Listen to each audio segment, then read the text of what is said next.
In the last few videos, I've opened things up beyond just helping people with their fear or their anxiety issues around riding their horse.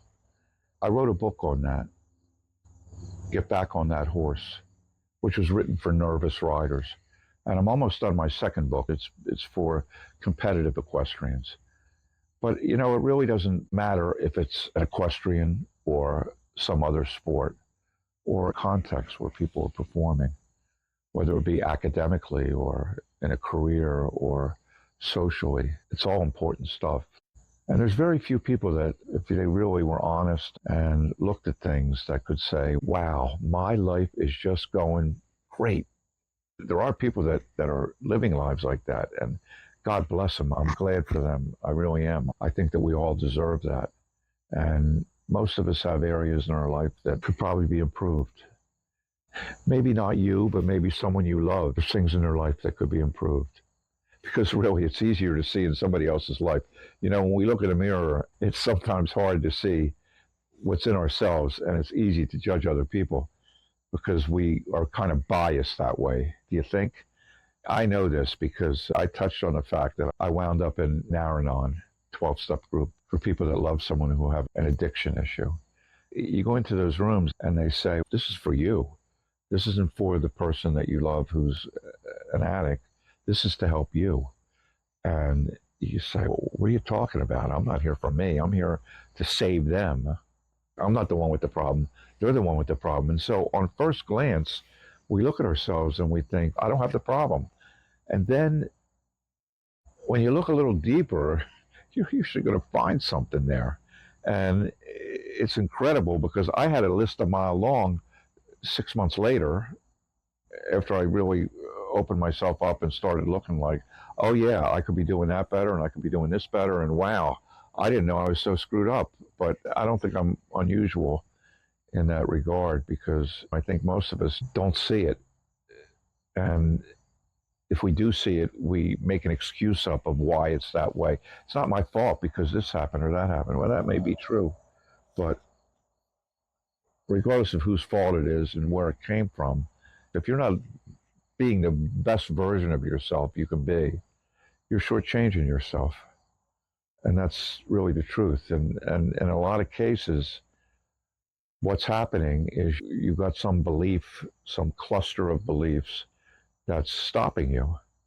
And that's where hypnosis can really be valuable.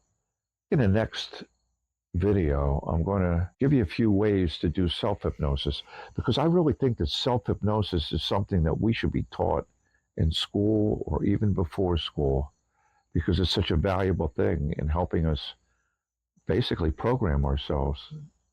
Because if we leave it all to chance, chances are it ain't going to be as good as it could be. Where if you have a goal, a purpose, a reason that you want to get better, and it's a big enough why, it's a big enough reason, you can do a lot of things that you probably aren't doing now in a lot of different areas of your life. And like I say, you might not notice it in yourself. You might notice it in someone else around you. But it's pretty incredible what you can do when you are operating your mind on a high level. And no matter where you are in terms of learning how to get better, there's usually plenty of room for improvement in terms of upping your game, upgrading your thoughts, upgrading your beliefs, upgrading the way you meet the world. And hypnosis can help you with that. And honestly, I think it's a useful thing to get with a hypnotist and have them give you a trance experience and turn you on to a number of different ways that you can access and do self-hypnosis, different ways you can access a trance, different ways you can do self-hypnosis in the privacy of your own mind, because it's such a useful thing to learn and to put in practice.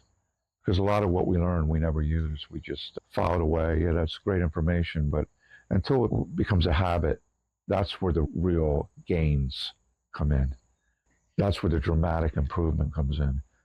Whether you're riding a horse in competition or you're currently hesitant to get on and ride your horse, or whether it's any other sport or any other profession or anywhere else, academically, social life. But again, there's just so many different areas that people can improve. And you can do it with a hypnotist, you can do it on your own.